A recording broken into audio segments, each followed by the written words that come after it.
और इसीलिए सरकार के मुखिया की भाषा बदल गई है। इनकी भाषा इसीलिए बदल गई है क्योंकि उत्तर प्रदेश की जनता बदलाव चाहती है, खुशहाली चाहती है। जिस तरीके से काम समाजवादी सरकार में हो रहे थे, उन कामों को दोबारा चाहती है। आज किसान हो, व्यापारी हो, नौजवान हो, हर वर्ग के लोग दुखी हैं सरकार से। जिनके पास अपना काम बताने को नहीं है, अभी तक ये सरकार नाम बदल रही थी, रंग बदल रही थी, समाजवादियों के काम उन पर अपना नाम लगा रही थी। अब तो दूसरे प्रदेशों के और दुनिया के दूसरे हिस्से से भी फोटो चुरा करके अपना काम बताने में सरकार आगे बढ़ रही है।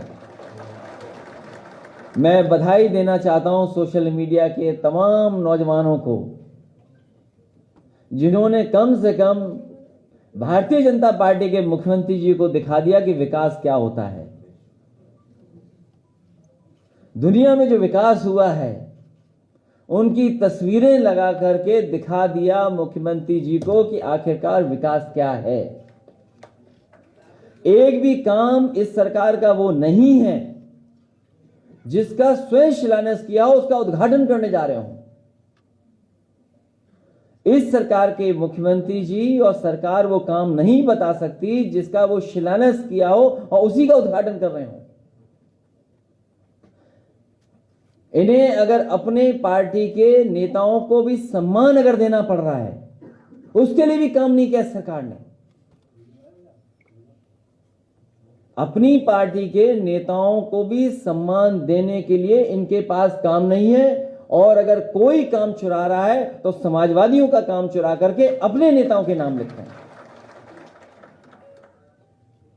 इनकी पार्टी के सबसे बड़े नेता कई बार रहे प्रधानमंत्री देश के।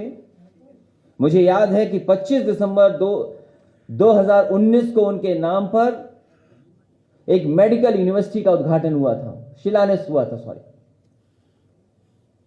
25 दिसंबर 2019 में देश के प्रधानमंत्री जी को बुला करके शिलान्यास कराया गया था मेडिकल यूनिवर्सिटी का।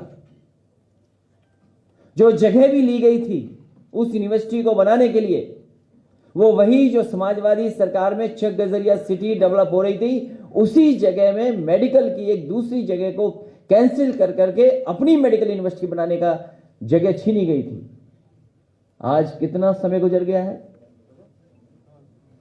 आज कितना समय गुजर गया, सरकार आज भी उनके नाम पर मेडिकल यूनिवर्सिटी नहीं बना पाई है। और मेडिकल यूनिवर्सिटी अगर कहीं चल रही है तो वो लखनऊ में डॉक्टर राम मनोहर लोहिया जी के नाम पर, जो नेताजी ने मेडिकल कॉलेज बनाया था, उसके 9th फ्लोर पे यूनिवर्सिटी चल रही है। सोचिए, जो सरकार दूसरे का काम चोरी करती हो, अपने नेता का सम्मान न करती हो, उनके गांव में न जाने क्या क्या वादा किया गया कि काम होगा, आज भी पूरा नहीं हो पा रहा है। आदरणीय रामविजय सुमन जी उसी जिले के हैं। जितने वादे किए गए थे बटेश्वर में, एक भी काम नहीं हुआ है बटेश्वर में।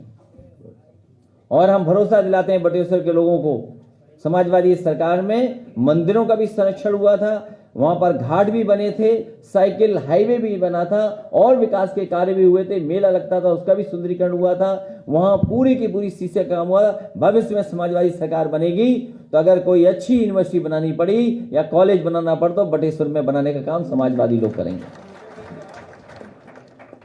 आज भी सरकार 4.5 साल के बाद नाम बदल रही है, रंग बदल रही है। और अभी हाल में ही बाबा मुख्यमंत्री जी गए थे कुशीनगर, और कुशीनगर वही जगह है, कुछ वर्षों पहले भी वहां गए थे, जब गरीब बच्चों को मिलना था, गरीब परिवारों को मिलना था। मजदूर, किसान और गरीब परिवारों के बच्चों को, परिवारों को साबुन और शैंपू बंटवाए गए थे। शैंपू और साबुन बंटवाने का कारण यही था कि गरीबों की, किसानों की बदबू ना आ जाए सामने। 4 साल पहले कुशीनगर में गरीबों को, किसानों से मिलने के लिए उन्हें साबुन, शैम्पू बंटवाया गया था और बदबू ना जाए इसलिए वो नहा करके आए। जनता सवाल पूछती उनसे, इसीलिए जानबूझ करके भाषा बदल रहे हैं। बगल के जिले में गोरखपुर के भी लोगों को याद है कि सबसे ज्यादा ऑक्सीजन न रहने की वजह से बच्चों की जान गई थी। गोरखपुर के तो थे ही बच्चे, लेकिन कुशीनगर के भी बड़ी संख्या में बच्चे थे। इस सरकार ने ऑक्सीजन छीनी है और आपने देखा है कोरोना के समय पर, कोविड के समय पर लोग भागते रहे, लोग इंतजाम करते रहे। इस सरकार ने न दवाई का इंतजाम किया, न बेड का इंतजाम किया, लोगों को अनाज छोड़ दिया और ऑक्सीजन का भी इंतजाम नहीं कर पाई, जिससे बड़ी संख्या में लोगों की जान चली गई। इस सरकार ने किसानों के साथ धोखा किया, क्या कि आय दोगुनी हो जाएगी, किसानों की फसल की पैदावार की कीमत अच्छी मिलेगी, आय दोगुनी कर दी जाएगी।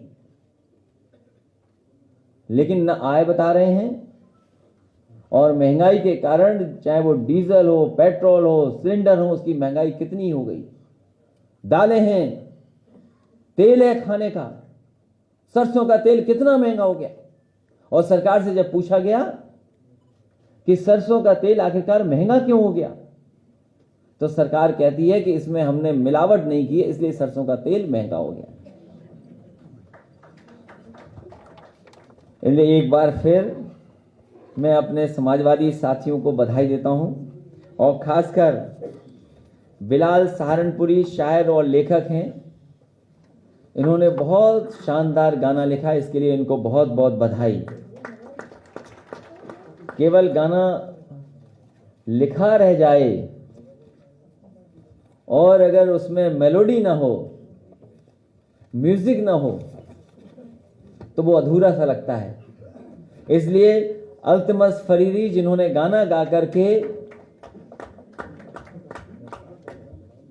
बिलाल सहारनपुरी की कविता के चार चांद लगा दिया, और अवनीश कुमार जी को भी बधाई देता हूं। साथ ही में इस टीम को जोड़ने वाले आशु मलिक को भी बहुत बहुत शुभकामनाएं।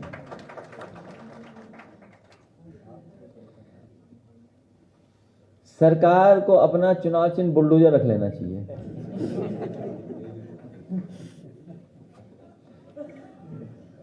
ये सबसे बड़ी उपलब्धि सरकार की है कि इनका पास बुलडोजर है। बुलडोजर में स्टीयरिंग होता है, अभी बुलडोजर इधर चल रहा है, स्टीयरिंग घूम जाएगा तो बुलडोजर किधर चलेगा। और मैंने कई मौके पर कहा, फिर कहता हूं इस बार, ये जो मुख्यमंत्री आवास पीछे बना हुआ है, इसका भी नक्शा पास नहीं है। और बहुत सारी जगह पर लंबी सूची एलडीए पर भी होगी और सब जगह होगी।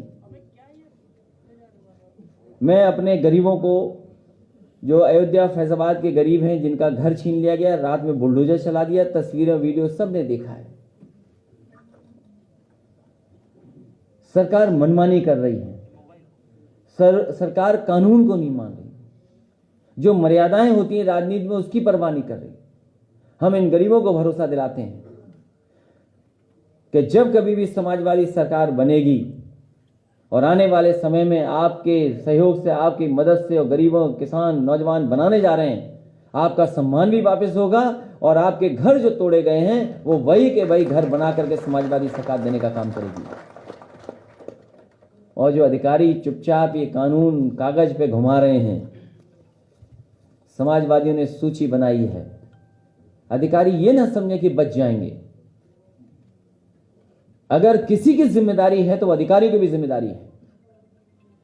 जो लोग 100 साल से रह रहे हो, 90 साल से रह रहे हो, उनका घर पे बुलडोजर चढ़ा दो आप।